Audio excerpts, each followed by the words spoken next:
Okay, Chapter 11. In the days that followed. In the days that followed, a calm fell over Chateau Bow Wow. After that fateful night, the storm died down and was replaced by hot, sunny weather.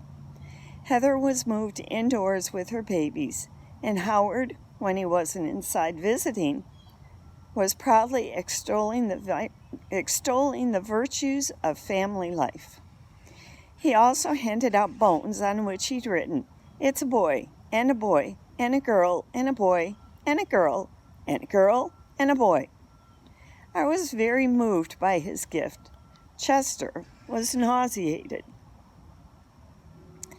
"Typical dog present," he grunted after Howard walked away. "What do you mean, typical?" "You wouldn't catch a cat giving out used bones," he replied as he rolled over on his back to bask in the sun. After a moment, he added, "Yuck, just the thought of it."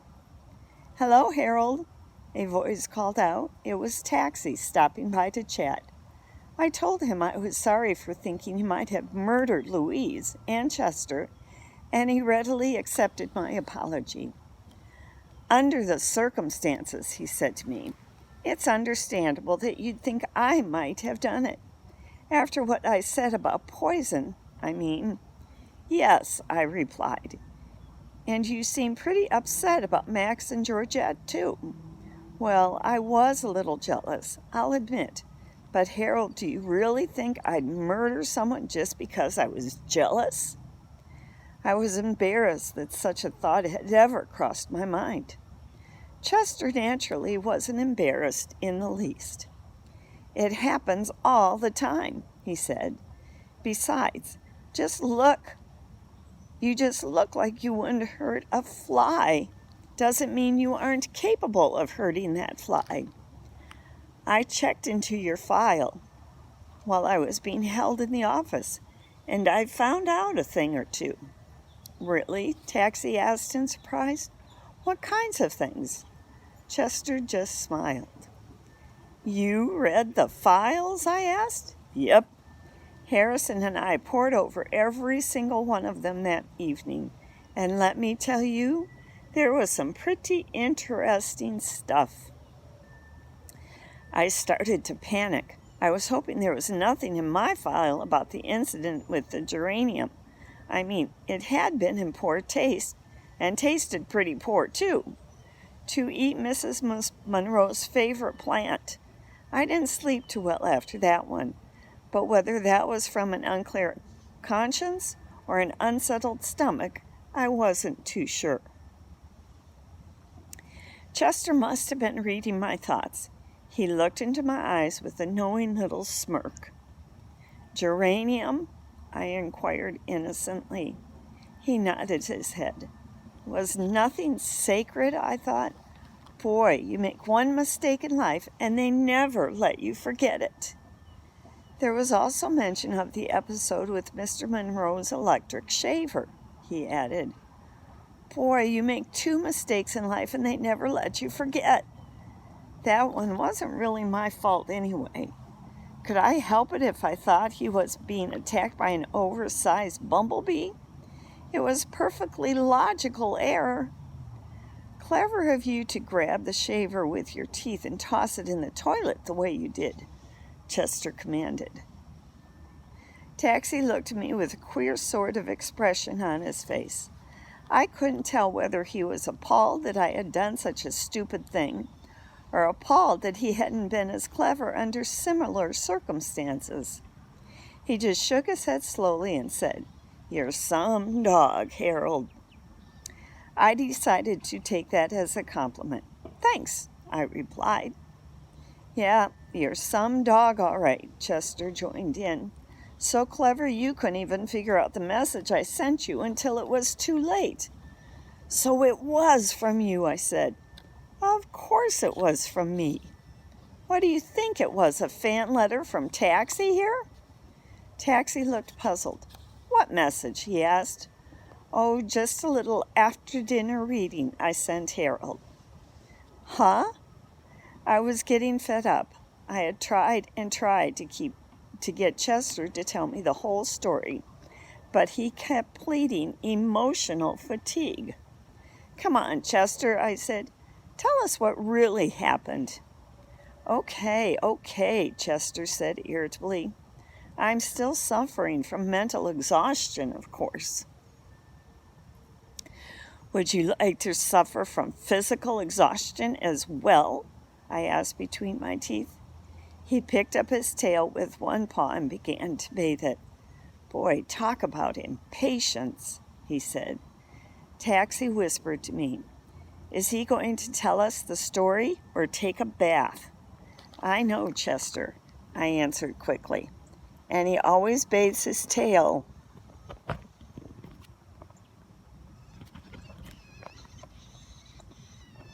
Nope, that's not going to work. Sorry, guys.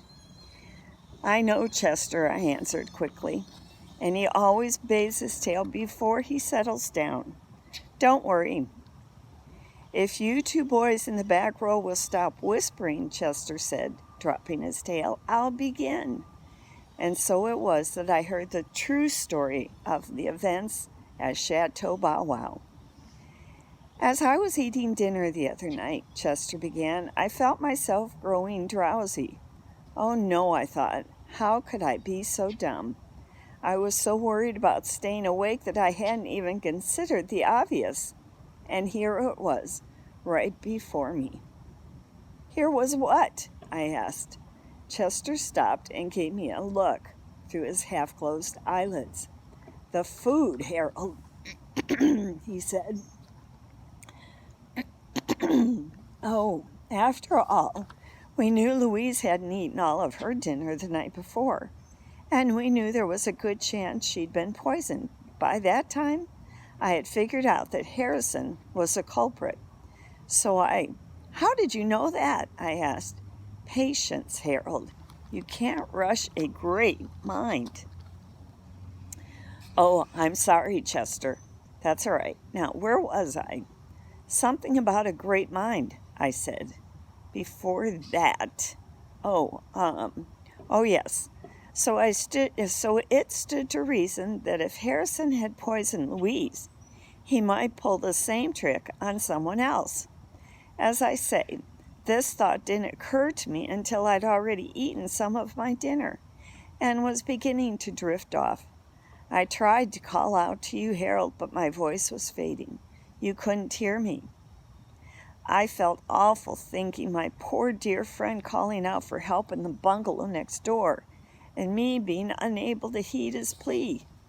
Of course you were slurping your food so loudly," he went on. "You wouldn't have heard me if I'd used a microphone and loudspeakers. Anyway, before I knew it, I was asleep." "Then what happened?" Taxi asked. "I slept." "Oh," Taxi said, taking it in. "That makes sense." "When I woke up, it was dark all around me. I didn't know where I was or how I had gotten there.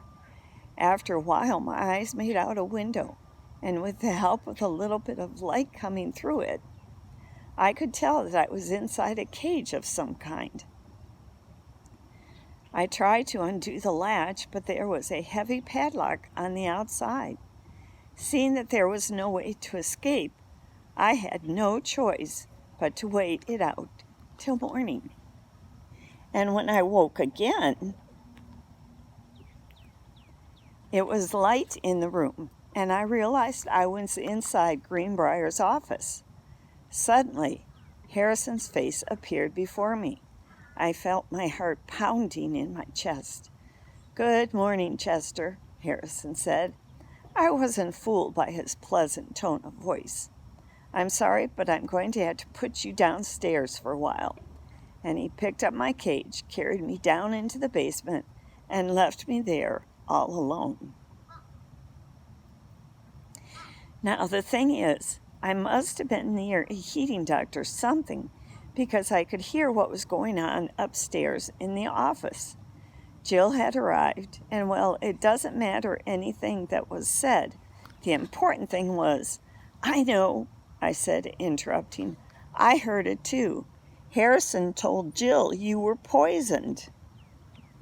Exactly, Chester said, looking at me with a puzzled expression. I smiled. Chester wasn't the only sleuth in the joint, and I wanted him to know it. Anyway, he continued, he gave her the rest of the day off, came downstairs to get me, and brought me back up to the office. Later, he took me out of the cage and put me on the examination table. I didn't know what was going to happen next, but I kept my eye on the window, which was open slightly, planning my getaway as soon as he came near me with any funny-looking instrument. But he didn't do anything, just sat down next to the table and stared at me. "Are you the one?" he asked after looking me over from head to tail.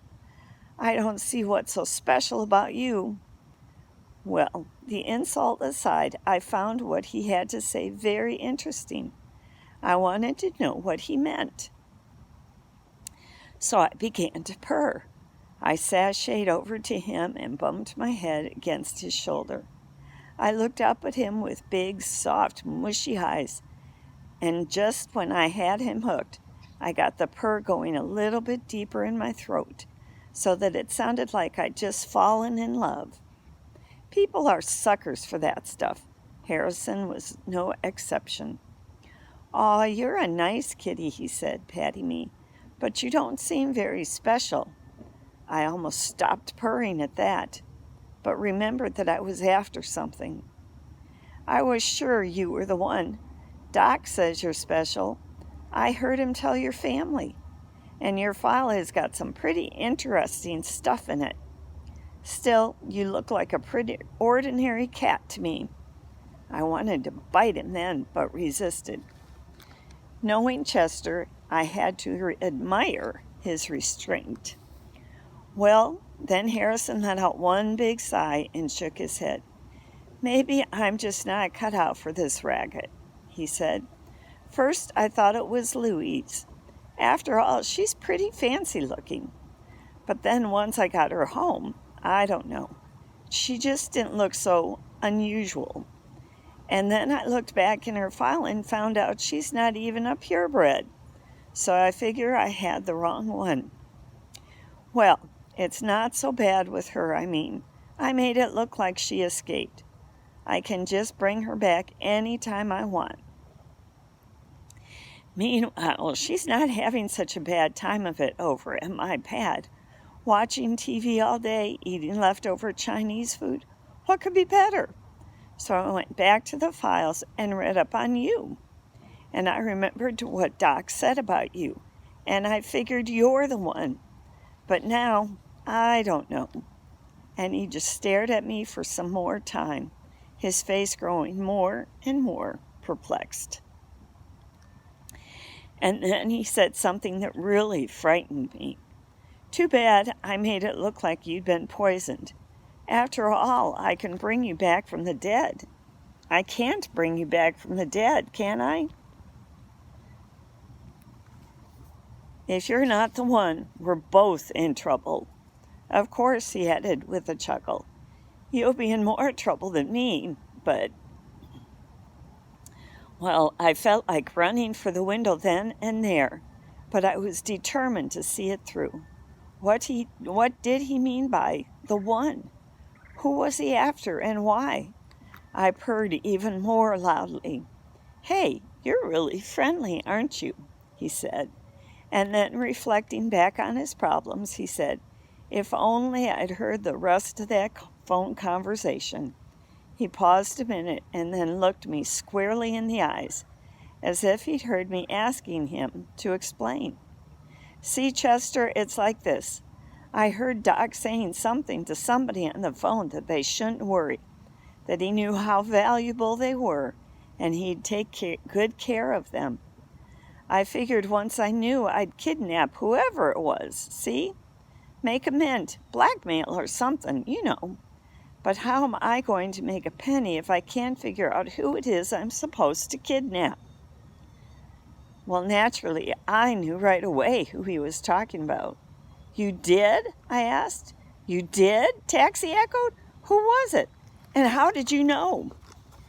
The thing about criminals is, no matter how smart they are, they're always just a little bit dumb, and that's where they get tripped up. Harrison hadn't even noticed that Greenbrier had said them, so obviously he was talking about more than one animal. And since I knew that Howard and Heather were purebred, wire-haired dachshunds, with the possibility of having been crossbred with werewolves, of course, which would only increase their value, I knew that they were the ones he was after.